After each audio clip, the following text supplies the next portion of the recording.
ይሄ ነፍጫላ ትውልድ ነው በእናታችሁ። ለህብረተሰቡም የማይሆን ለቤተሰቦቹ የማይሆን ለህዝብ የማይሆን ለሀገር የማይሆን ይሄ ነፍጫላ የሆነ ትውልድ። ለዚህ ምንም ርህራሄ አይኖረንም። ለምን መሰላችሁ? የወለዳችሁ ልጆችን እኮ ነው አጋልጦ የሚሰጥ። እሺ ወልዶ ኖሮ ካደጉ በኋላ ልጆቹ ካደጉ በኋላ ዲኤንኤ መርምሩልኝ ልጆች አይደሉም ብሎ በአደባባይ መውጣት ምን የሚሉት ነገር ነው? ዛሬ ሚዲያውን እያጥለቀለቀው ያለ በሚሊዮን እየታየ ያለ ልጆች አይደሉም ክደኛለች ወይም ደግሞ ልጆችን ሌላ ሰው ነው የወለዳቸው የኔ አይደሉም በሚል ማለት ነው የዲኤንኤ ምርመራ እያደረጉ። እስኪ ይሄን ቪዲዮውት የዲኤንኤ ውጤቱ ከነስቲኤንኤው በእርግጥ ምንድን ነው የሚለው የዲኤንኤ ውጤቱ መጨረሻውን እንመልከተው። የዲኤንኤ ውጤቱ ምን እንዲሆን ነው የምትመኘው? የሚገርም ነገር በአሁኑ ሰዓት የእሱ ልጆች ባይሆኑ ደስ ይለኛል። የእሱ ልጆች ባይሆኑ ደስ ይለኛል። ለምን ካደረጉ ድርጊት በጠቅላላ ግን ምን ታደርጓለህ? እውነቱ በእጅ አለ። ለልጆቼ በፍጹም ለአባት ለመሆን አይገባም። በፍጹም ካደረገው ልጆቼን ካሰቃየው እኔን ካሰቃየኝ ድርጊቶች በጠቅላላ ለአባትነት በፍጹም አባባ የሚለው ልጅ ራሱ ለሱ አይገባው። በፍጹም ግን ምን ታደርገዋለህ? የምርመራ ውጤት ከወጪ ደርሳ ከአፍ የሚወሰድ ምራቅና የጉንጭ ፓስ ተወስዷል አይደለ? አብረን ነው። እኔ ምስክር ነበር ቦታው ላይ ምስክር ሆኜ ተወስዶ እንዳለ ከተመረመረ በኋላ ቁጥሩ ተመቶ ሁሉም ነገር ተሰርቶ ከላይ የተዘረዘሩት የምርመራ ሂደቶች ትክክለኛነታቸውን ለመቆጣጠር የሚያስችሉ የታወቁ የማወዳደሪያ መቆጣጠሪያ ናሙናዎች ስታንዳርድስ ፖዚቲቭ እና ኔጋቲቭ ኮንትሮልስ ጥቅም ላይ ውሏል። በዚህ መሰረት የምርመራ ውጤቱ ከላይ በተጠቀሰው ምርመራ መሰረት ወላጅ አባት የመሆን እድላቸው 99.99 ከመቶ አባት ነህ።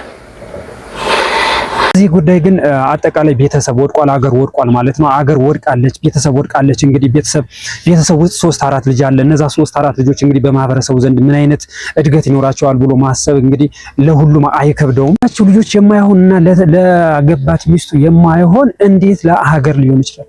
አገርን አድና አገር ትድናለች ማለት ከዚህ በኋላ ማለት የማይታሰብ ነው። በቤተሰቦች ላይ የሚዘምት ማንኛውም ሰው አገር ሊያድን አይችልም። ለህብረተሰብ ሊሆን አይችልም፣ ለዘመድ ሊሆን አይችልም፣ ለራሱ ሊሆን አይችልም። ይሄን ነፍጫላ ትውልድ እንግዲህ ተመልከቱት፣ የሚያደርገውን ነገር የሚሰራውን ነገር ተመልከቱ። ዛሬ አሳያችኋለሁ። ይሄ ነፍጫላ ትውልድ። አንድ ወንድ ልጅ በወር እስከ ስንት ብር ሜክ ማድረግ አለበት ብለሽ ታስቢያለሽ? ከ3 እስከ 5 ሚሊዮን ቆመሽ ትቀሪያለሽ። እውነትም ቆመሽ ትቀሪያለሽ። እውነት አንድ ወንድ ልጅ በወር ስንት ብር ሜክ ማድረግ አለበት ብለሽ ታስቢያለሽ? ከ1 ሚሊዮን እስከ 2 ሚሊዮን ብር። ነገር ግን እኔ አልቀበለውም ማለት ነው። ጭራሽ አልቀበለውም። ስለዚህ ቆመሽ ትቀሪያታለሽ። ማታ ስንተኛ በሩን ዘግተን ነው የምንተኛውና ቤት በኩል ገብቶ ነው እንቅልፍ የሚወስደን። የጓዳ በር ቢዘጋ ለምሳሌ የጓዳ ቢዘጋ ያው በመስኮት በቃ እንቅልፍ የሚወስደን እንግዲህ ወይ በጓዳ ገብቶ ነው። ጓዳ ግን በየት በኩል ነው? እሺ ይሁን፣ ጓዳውም ይዘጋለው። ጓዳው ከተዘጋ በምን ሊገባ ይችላል? በመስኮት። እንቅልፍ እግር አለው እንዴ? ግን በነገራችን ላይ አረ ከየት ነው የመጣ ነው እንዴ? አረ ምን ማለት ነው እንደዚህ አይነት ቀልድ? ምን ማለት ነው? አቦ እየቀለድን እንኑር በእናታችሁ። እነሱ እውነታቸው ነው፣ እኛ በቀልድ። አንድ ቀን ወንድ ብትሆኚ ምን ታደርጊ ነበር? ብዙ ቺኮችን አስረግዛቸዋለሁ፣ ከዛ እክዳቸዋለሁ። አላቃችሁም ብዬ እክዳቸዋለሁ። ስምሽ ማን ነው? ጽዮን እባላለሁ። ጽዮን ምን ሆነሽ ነው? ጤነኛ አይደለሽም እንዴ? ምን ማለት ነው? እስኪ ዛሬ እንግዲህ እንደዚህ ማለት አንድ እያስተዋልን እናንተ ምን ማለት ነው? እንኳንም ወንድ አልሆንሽ፣ እንኳንም አንቺ ልቅ ሴት አድርጎሻል። እንኳንም ወንድ አልሆንሽ ማለት ነው። ወንድ ብትሆኚ ኖሮ ማለት ነው ጨርሰሽው ነበር። እንዲሁም ኢትዮጵያ የምትባል ሀገር ራሱ ድምጥማቷ ትጠፋ ነበር፣ ወይም ደግሞ ሴት የሚባል ዘር በሙሉ ይጠፋ ነበር ማለት ነው። እንኳንም ሴት አድርጎሻል ማለት ነው። ሲሆን ለአንድ ቀን የማትታይ ሰው ብትሆኚ ምን ታደርጊያለሽ? እንዴት ማለት? ማለት ማንም ሰው ባይሽ የፈለግሽውን ብታረጊ ማለት ነው። ምን ታደርጊያለሽ? ምን አደርጋለሁ ማለት? ማንም ሰው አያየኝም ነው? ማንም ሰው አያይሽም። ኦኬ። ባንክ ዘርፋለሁ። የባንክ ዘበኞች ለጽዮን ምን ትሏታላችሁ? እንኳንም የምትታይ ሰው ናት። ሰው ባትሆን ኖሮ ግን ወይ የማትታይ ሰው ብትሆን ኖሮ ምን ይውጣችሁ ነበረ? ባንኮች ራስሽን አስታውቂኝ። ኪያ እድሜሽ ስንት ነው? 16 አንድ ቀን ወንድ ብትሆኚ ምን ታደርጊ ነበር? አንድ ቀን ወንድ ብሆን ብዙ ድንግሎችን እበላ ነበር። ቆንጆ ነኝ ብለሽ ታስቢያለሽ? ኦፍ ኮርስ። እስኪ ራስሽን ከ10 ሬት አድርጊ። 100 እድሜውንና እንግዲህ ቁንጅናውን እንትወውና አንድ ቀን ግን ወንድ ብትሆን ይችላል ምን እንደምታረግ ሰምታችኋል። እንግዲህ ምን እንዳለች ድንግልናን እያባረርኩ እየለቀምኩ ነው የምጨርሳቸው አለች። ድንግሎች ያለ ቆይ ግን ድንግል አለ እሺ ይኖር ችግር የለም ቢኖር እስከ አንድ በላይ ምን ያደርግልሻል? ወንድ ብትሆኝ ማለት ነው። እያንዳንድሽ ከዚህ በኋላ በወንድ ልጅ ላይ የምትፈርድ ማለት ነው በራስ ላይ ፈረድክ ማለት ነው። ለአንድ ቀን ሴት ብትሆን ምን ታደርጋለህ? ለአንድ ቀን ሴት ቢሆን አረ ሉክ እሰጥሃለሁ። ምን ጭራሽ ይሰጣለሁ አላለም። ምናምን የሚሰጥ ነገር ይስጣው። ምን አይነት ነው? ምኑን አባና የምትሰጠው አንተ?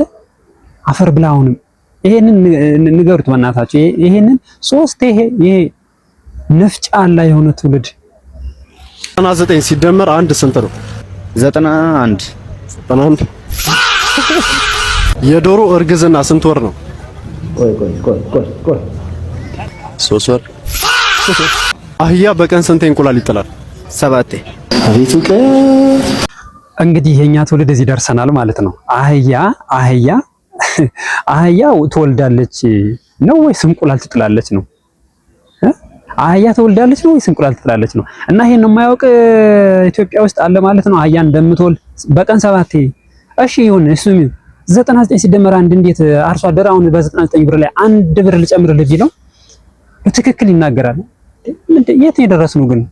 99 ሲደመር 1 91 እንዴት ሊሆን ይችላል?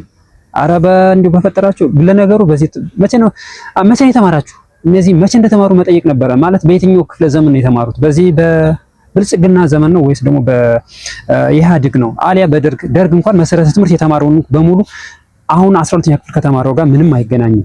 ስለዚህ መሰረተ ትምህርት የተማረው ይበልጠዋል ነው። የተማረው ወደዚህ ነው ማለት ከደርግ ወደዚህ ባለው ነው። በአንተ አይፈረድም እንግዲህ። አረ ያህየው ይግረም አህያ እንቁላል ትጥላለች አላለም ምናምን ይጣልብህ። አሁን በህይወትሽ ምንድነው የሚያሳዝንሽ? ወንድ ልጅ። እንዴት? በዚህ ምድር ላይ የሚያሳዝነኝ ነገር ቢኖር ወንድ ልጅ ነው። ሞኝ ነው በቃ። ሴት ልጅ የምፈልገውን ነገር ወንድ ልጅን ማድረግ ትችላለች፣ እንደፈለገችው ወንድ ልጅ ማድረግ ትችላለች። ለዛ እንጃ ወንድ ልጅ በቃ በጣም ነው የሚያሳዝነኝ። ይህንን እውነት መቼው የማይቀረፍ ማለት ነው። እውነት የሆነ መቼው የማይቀረፍ ምክንያቱም አንድን ወንድ ሴት ልጅ እንደፈለገው ማሽከርከር ትችላለች።